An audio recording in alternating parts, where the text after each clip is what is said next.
Good afternoon, all my dear students, friends.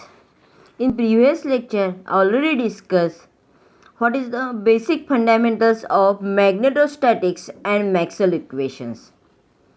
Now, today's lecture we discuss here Faraday's law.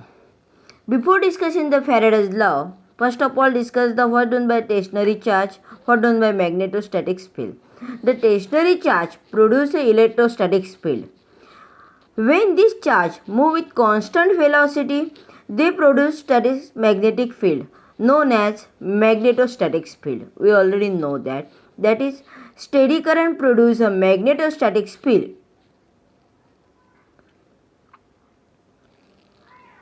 An electric flow, the conductor produce a magnetic field. That is, source of all magnetic field is in electric current. The space around the magnet when the magnetic effects are experienced is called as magnetic field. Also it is called as magnetic induction field. The magnetic induction can be defined in terms of line of induction. Whenever the number of lines of magnetic inductions or magnetic flux through the circuit change, the induced EMF is produced in it. If the circuit is closed circuit, then the current flow through only for a time to change the magnetic flux continuous. Magnetic flux through the area is defined as the number of lines of magnetic induction passing through area normally. If suppose B is called as magnetic induction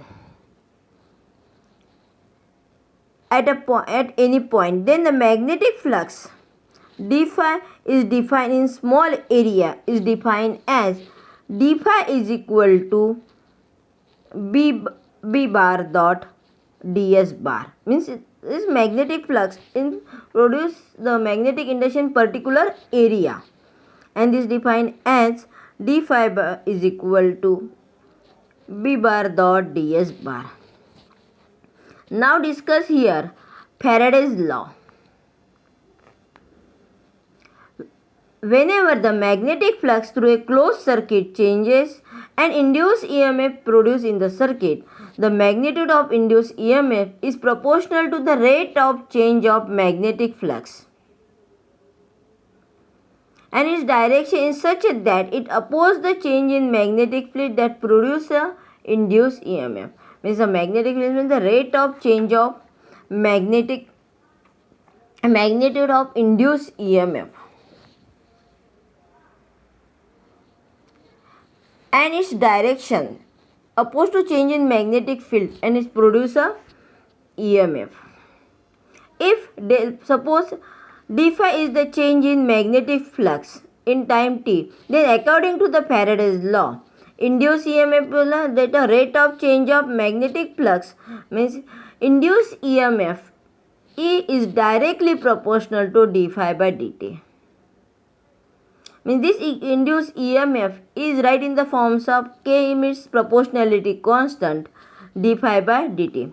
But according to the Lenz's law, induced EMF opposed to cause produce is means induced EMF is opposite to the magnetic field, means E is equal to minus K d phi by dt. You know that K is nothing but a proportionality constant, and their equation K is equal to suppose 1, means E is equal to minus d phi by dt. Suppose the n number of coils turns in magnetic field, it means that the turn of the coil, it means that the magnetic induced EMF E is equal to minus n d phi by dt. Okay, then Faraday's law in integration form. Now this equation Faraday's law E is equal to minus K d phi by dt in terms of integral form. Suppose consider the surface area bounded by a closed circuit C. The magnetic flux linked with circuit changes continuously. At a particular instant, Let B bar be the magnetic flux density around the circuit. The magnetic flux area through the element ds is d phi is equal to B bar ds bar. The magnetic flux linked through entire circuit will be phi is equal to integrations of B bar dot ds bar. As the magnetic flux is changing in electric field is induced in the circuit. Now the differentiate this equation with respect to t means d phi by dt is equal to integration of d phi by dt dot ds bar. We know that induced EMF in the circuit due to the change in magnetic flux E is equal to minus d phi by dt means E is equal to minus double integration of del B by dt ds bar. Answer for this equation number 1. The EMF is defined as the work done by moving in unit positive charge comparatively around the circuit. It means that suppose E bar is the electric field is set up in the circuit, then the induced EMF in closed circuit is equal to the line integral of electric field around a closed circuit. Means E is equal to line integration of closed integrations E bar dot dl bar. Now comparing the equation 1 and 2. Right hand side, left hand sides are equal. It means that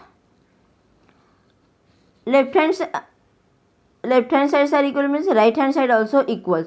Means close integration of E bar dot dl bar is equal to minus double integrations del B by del T dot ds bar. Means the line integral is equal to, this equation shows the line integral is equal to surface integral. Means close integrations of electric field, close integrations of close integration or closed circuit, line integrations of electric field around a closed circuit, line integrations of an electric field around a closed circuit is equal to the surface integrations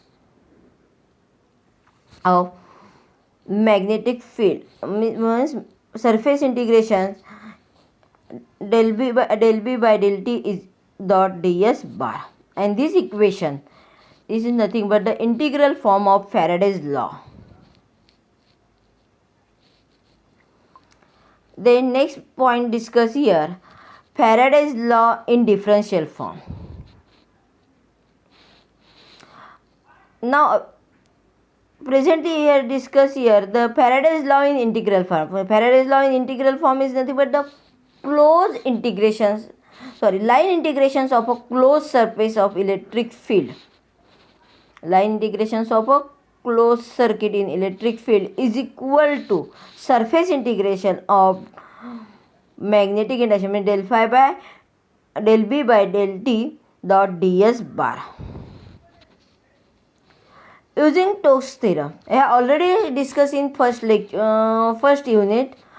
Stokes theorem is always line integral is converted into the surface integral. Line integral is converted into the surface integral. Using the Stokes theorem, close integration, line integration of closed circuit means close integration E bar dot dl bar is equal to the curl of surface integrals of curl of electric field. I mean this shows that close integration of E bar dot dl bar is equal to the surface integration of del cross E bar ds bar. Using equation 1, compare with Faraday's integral equations. Means surface integrations of curl of E is equal to minus surface integration of del B by del T ds bar. From this equation, the surface integration of all surface yes means del cross E bar is equal to minus del V by del T. Means curl of E is equal to minus del V by del T. This is nothing but the differential forms of Faraday's law. Integration forms of Faraday's law. Line integration of closed circuit of electric field is equal to surface integration of del V by del T ds bar. But this is nothing but the integral forms. And differential forms of Faraday's law, curl of E is equal to minus del B by del T dot. Okay, now discuss the next point, displacement current. Now discuss the displacement current. The charge in electric field in vacuum or any media. Changing electric field in vacuum or any media between the condensed plate is equivalent to the current. Suppose first of all consider the two plates and apply the some potential to this plate, and this plate separated by distance ID, separated by ID, some distance. Now the potential is applied, the electric field is produced between these two plates. Means the changing the electric field in a vacuum or medium between the condensed plate is equivalent to the current. This current flow in a long electric field is changing. This current is known as displacement current. The displacement current is due to the change in electric field and it is denoted by ID. Means ID is equal to epsilon 0 del phi by del T. But phi is equal to electric flux, means phi is equal to surface integration of electric field, means phi is equal to surface integration E bar dot ds bar. And phi is the total electric flux through the surface. The displacement current is not involved in actual transport of charge. The idea of displacement current allowed to us to retain the continuously of current through the capacitor. However, the displacement current is not transfer of charge. Suppose consider the two plates, and these two plates separated by some distance, and first plate is positive and second plate is negative. Now some potential is applied. The electric flux is produced between these two plates. Electric field is produced and now produce a displacement current ID. Produce a displacement current ID. And this is related with changing electric field E bar. The directions of the electric field always from positive to negative.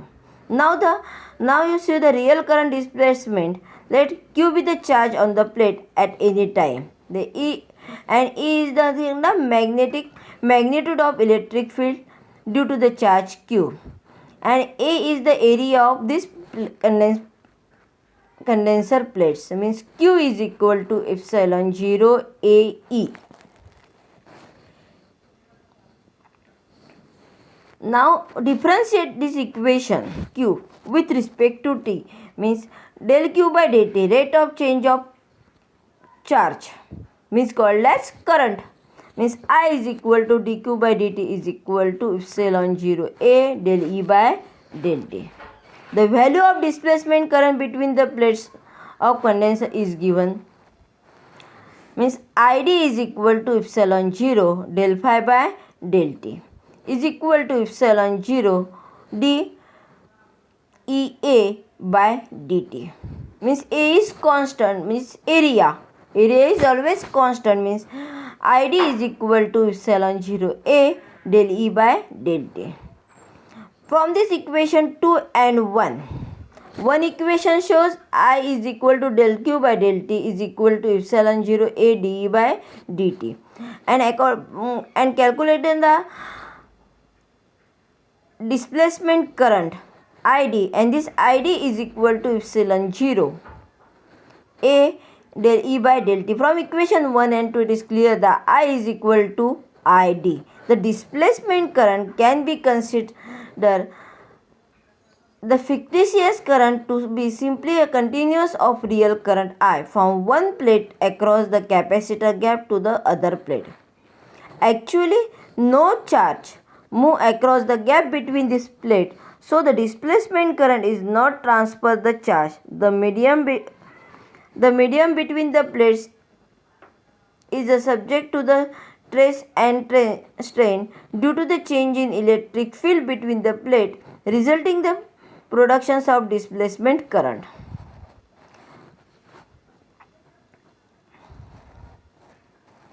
And this shows that all the displacement current I is equal to id.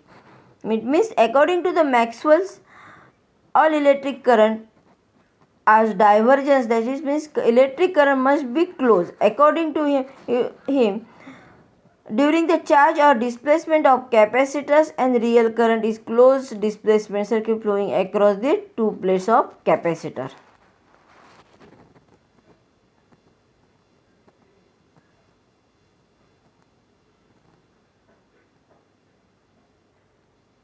Okay, now next part is discussed in next lecture.